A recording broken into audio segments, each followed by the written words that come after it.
Oi pessoal, aqui é o professor Gabriel. Esse vídeo vai ser sobre a parte 2 da nossa segunda aula de Scratch. Nela a gente vai adicionar a colisão com a barra, que a bolinha precisa ter. Então, por exemplo, aqui na outra parte a gente fez a bolinha andar, mas essa barra não está defendendo a bolinha. A gente vai fazer isso agora. A gente também vai adicionar o cenário e a condição de derrota, fazer a gente perder, porque senão esse jogo vai ficar para sempre. Tá, então vou botar pausa aqui. O que a gente precisa colocar aqui na programação da bolinha, isso é importante, eu estou na programação da bolinha, eu estou com ela selecionada aqui, não é a barra, é a bolinha. Aqui no Forever, eu preciso adicionar alguma coisa que diga quando é que eu bati na barra, tá? Então, para isso, a gente vai utilizar esse bloco aqui chamado if. Tem uma variação dele que é o if-else, tá? Então, vou colocar os dois aqui. Qual é o significado de if? If significa se alguma coisa aconteceu. Então, se isso aqui que eu for encaixar aqui nesse espaço acontecer, se for verdade, se der certo, então, que é then, tudo que eu colocar aqui vai ser executado. Ou seja, só se o que eu coloquei aqui em cima der certo, for verdade, eu vou executar. Else significa se não. Então, qual seria a ideia? Se eu bati na barra, então eu faço o que está em cima. Se não, se eu não bati na barra, eu faço o que está embaixo. Então eu tenho duas opções com o if else. A gente não vai usar ele porque ele é um pouquinho mais avançado por enquanto, então eu vou colocar ele fora aqui. E esse if eu vou encaixar aqui, ó, embaixo do if on edge bounce. Não é aqui em cima, senão vai acontecer isso, tá? Tenham cuidado. Vai ser da seguinte forma. Eu tenho move, eu tenho if, e o if vai ser encaixado embaixo dele, tá? Aqui em cima eu preciso encaixar a minha condição, que é a minha pergunta. Tá? Então, as perguntas elas estão praticamente todas aqui no Sensing. E a primeira de todas, o primeiro bloco da categoria de Sensing é esse aqui, ó. Touching Mouse Pointer, com um ponto de interrogação. Touch significa tocar, touching seria tocando ou batendo. E a gente pode basicamente dizer o seguinte, eu estou batendo nesse personagem aqui. Quais são os personagens que a gente tem? A gente sempre vem com o mouse pointer, que é o ponteiro do mouse, então eu consigo descobrir se eu passei o mouse por cima de um personagem. Edge é a borda, mas como os personagens do Scratch não são tão inteligentes assim, eles aceitam qualquer borda. Eles não sabem se eles estão no canto da esquerda, da direita, de cima ou de baixo. Eles só sabem que eles estão batendo na borda. E todos os outros sprites que eu criei. Então, sempre vai vir mouse pointer e edge e vai ter uma lista de todos os outros personagens. Então, no meu caso, me interessa a minha barra, que o nome dela é button 2, está escrito aqui. Eu vou selecionar button 2.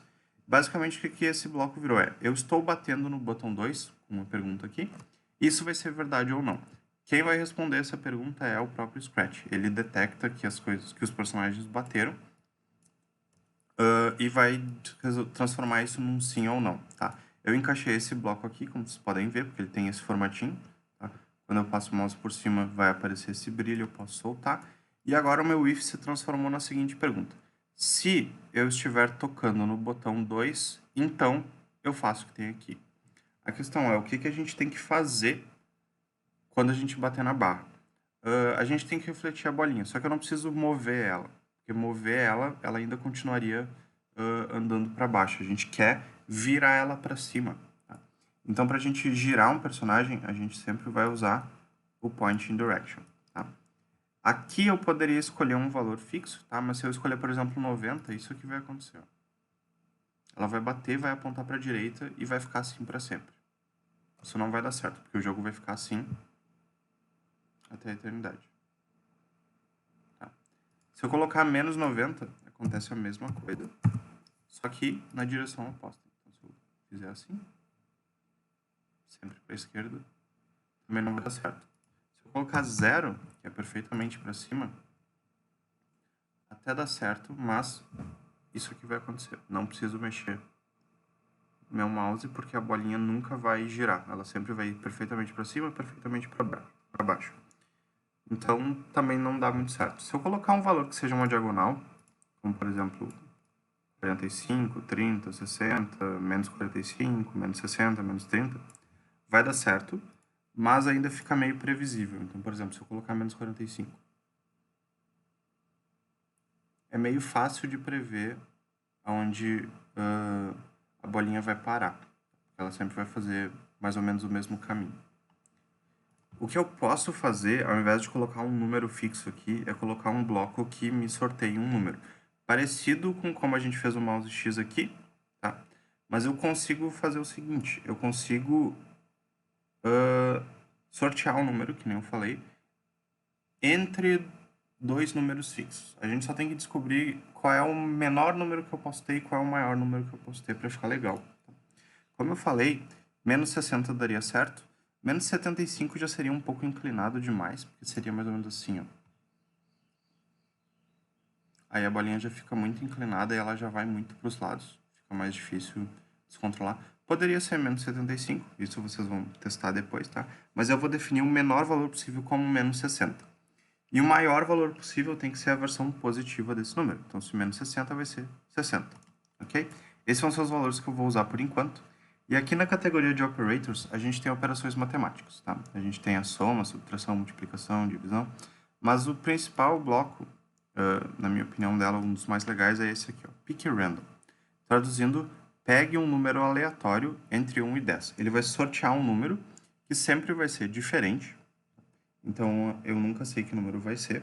Claro que pode acontecer dele sortear duas vezes o número 1, tá? Mas ele sempre vai tentar pegar um número aleatório. Não tem como eu prever o que vai acontecer. Aqui eu vou definir o meu menor valor, então menos 60. E aqui eu vou colocar o maior valor, 60. Esse pick random eu vou encaixar aqui, ó, no pointing direction. Então, o que eu vou fazer? Toda vez que eu bater na barra, eu vou sortear uma direção, que eu não sei para onde vai ser, e a minha bolinha vai refletir para lá. Então, ó, toda vez que bate, ele tem que ir para uma direção diferente.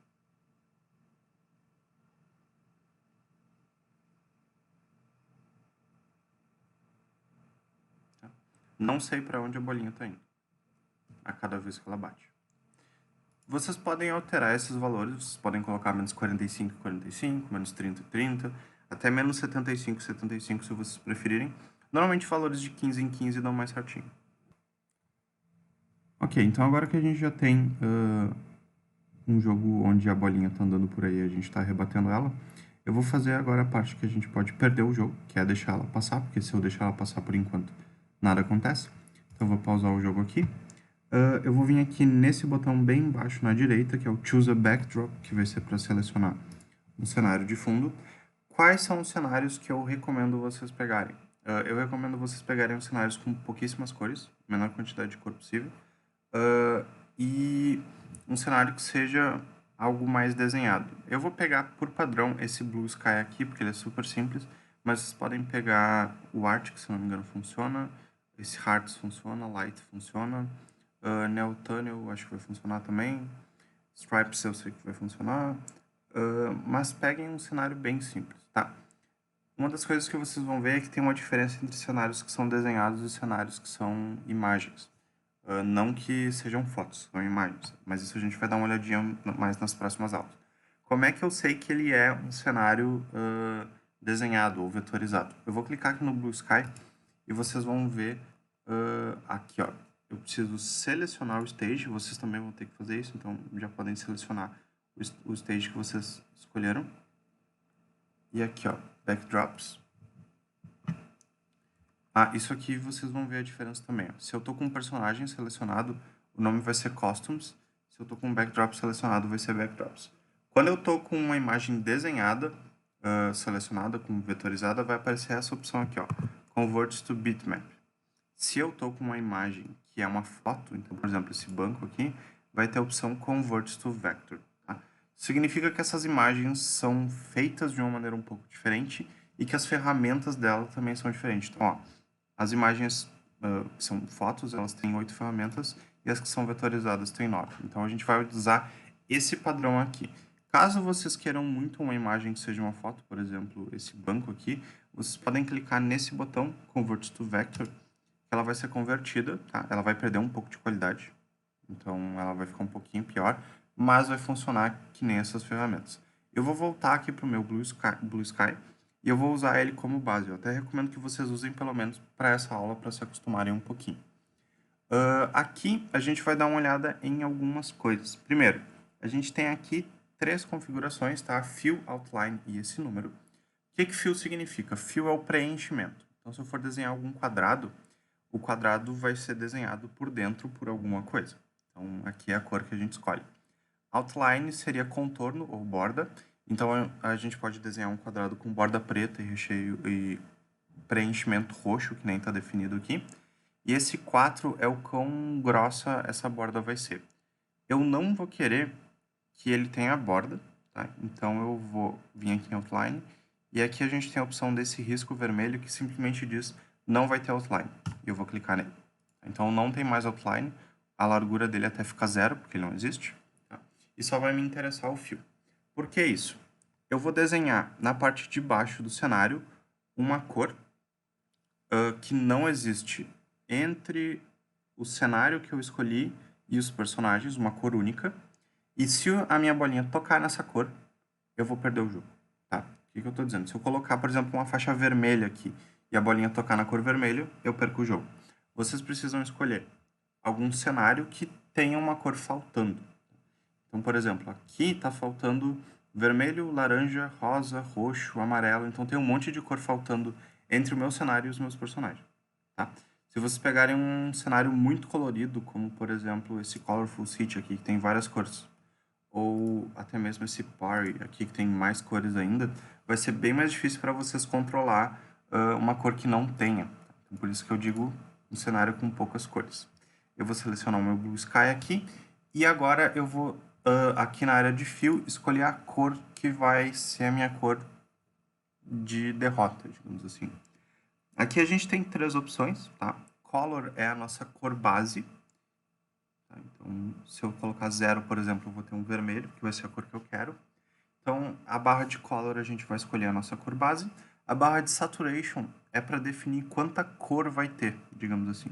Se eu colocar um valor muito baixo, todas as cores vão ser esbranquiçadas ou até mesmo branco. Se eu colocar um Saturation alto, as cores ficam mais vivas. A gente usa esse termo, cores vivas. E basicamente é um vermelho mais forte, ou um azul mais forte, um roxo mais forte, um verde mais forte. Então aqui a cor fica mais forte mesmo, mais viva, com um saturation alto. E o brightness é o brilho dessa cor. Se eu colocar um brightness lá embaixo, tudo fica meio acinzentado ou preto. E um brightness alto, a cor fica mais clara. Então vocês podem ajustar aqui o valor da maneira que vocês quiserem. Eu escolhi 0, 100, 100, que é o vermelho mais forte que tem. Tá? Então vou clicar aqui fora. E agora eu quero desenhar um quadrado. Como é que eu faço isso? Eu vou selecionar aqui essa ferramenta de retângulo. E aqui na imagem eu vou clicar com o mouse e arrastar ele para alguma direção. E ele vai formar um retângulo. Vocês vão ver que tem essas bolinhas na ponta. Tá? O que essas bolinhas fazem? Se eu pegar uma bolinha da diagonal, na verdade eu vou começar pela do lado. Se eu pegar uma do lado, clicar e arrastar ela, eu consigo mexer o tamanho da barra naquela direção. Então, por exemplo, assim.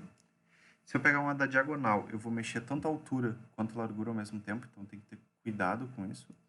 E a de cima e de baixo, é só mexer na espessura desse retângulo.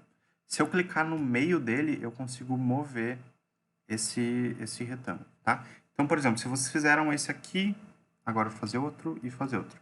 Ah, mas eu quero deletar eles. Não adianta clicar neles porque vocês vão fazer um novo. Tá? Você tem que fazer o seguinte, vir na ferramenta de mouse aqui, que é a ferramenta de Select, selecionar, e vocês podem clicar nos objetos que vocês selecionaram. Para deletar um, vocês podem clicar Delete no teclado, ou clicar nele e tem um botãozinho de Delete aqui. Tá?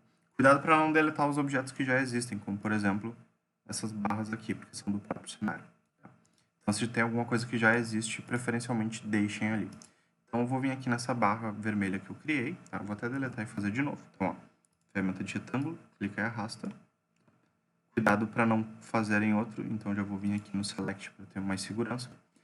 Eu vou esticar bem para a esquerda um lado, esticar bem para a direita outro, jogar minha barra lá para baixo, porque eu quero que ela esteja no fundo do cenário, sim. E eu quero que ela seja bem fina, porque se deixar assim, que nem tá, a bolinha vai tocar no vermelho antes de tocar na barra e eu já perco o jogo. Então, vou pegar a bolinha de cima e vou jogar lá para baixo, deixar uma faixinha assim, ó. Bem pequeno. Isso aqui vai fazer com que a minha barra tenha espaço para defender a bolinha e caso passe mesmo, aí sim eu perco o jogo. Tá? Isso aqui vai ser o suficiente de edição por enquanto. Peço para vocês não fazerem muito mais que isso para não se perderem. Ah, mas eu acabei mexendo no cenário e queria editar qualquer coisa. Bom, tem as setinhas aqui de desfazer e refazer, ou vocês podem simplesmente deletar o cenário de vocês, vir aqui no X e pegar ele de novo, que daí vocês podem repetir o processo, tá? Então escolham bem uma cor fixa aqui, que não tem, então evitem, por exemplo, pegar azul claro nesse cenário, tá? Vou vir aqui em Code agora. Aqui eu estaria programando no cenário, não é isso que eu quero. Eu vou voltar para a bolinha. Estou programando na bolinha. E eu vou dizer o seguinte, quando ela encostar nessa cor aqui, eu vou parar o jogo. Eu vou vir aqui em Control. A gente vai pegar um outro if, tá? Aqui, cuidado, porque eu vou encaixar esse if aqui nessa área. Tá? É embaixo do outro if, não é dentro do primeiro if, é embaixo dele. Então, eu vou ter um if depois do outro, porque eles vão ser coisas separadas. Aqui, a gente estava usando, em Sensing, a gente estava usando o Touching, tá? Touching é para objetos, mouse e borda, tá? Então não é isso que a gente quer. A gente vai usar o Touching Color, que é o segundo bloco. Significa se eu estou tocando em alguma cor, tá? Ele vai ser encaixado aqui nesse if e ele sempre vem com uma cor aleatória, tá? Não, isso aqui não é uma cor que ele te dá, ele só sorteia números e tu começa com ela, tanto aqui quanto o Color e Touching. Aqui vocês podem ajustar a cor que vocês escolheram. Eu sei que o meu é 0, 100, 100, tá? Mas, por exemplo, se vocês não sabem onde vocês, para evitar ter que voltar, vou deixar um aleatório aqui.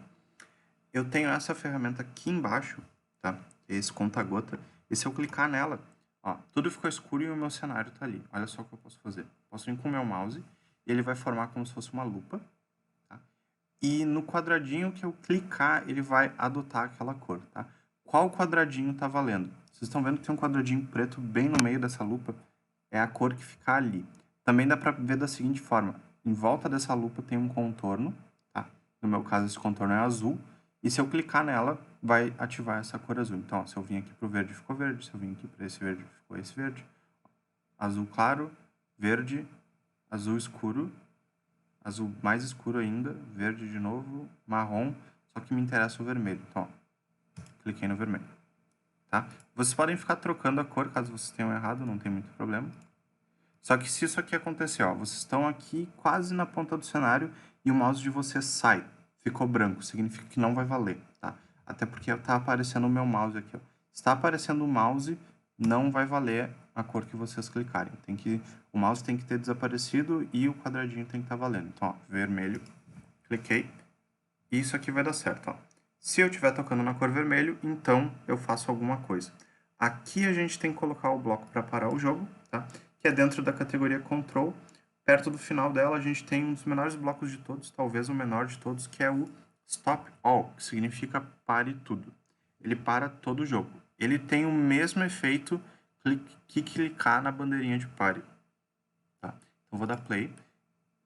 Estou defendendo. Defendi. E se eu deixar passar, tocou no vermelho, tá tudo certinho.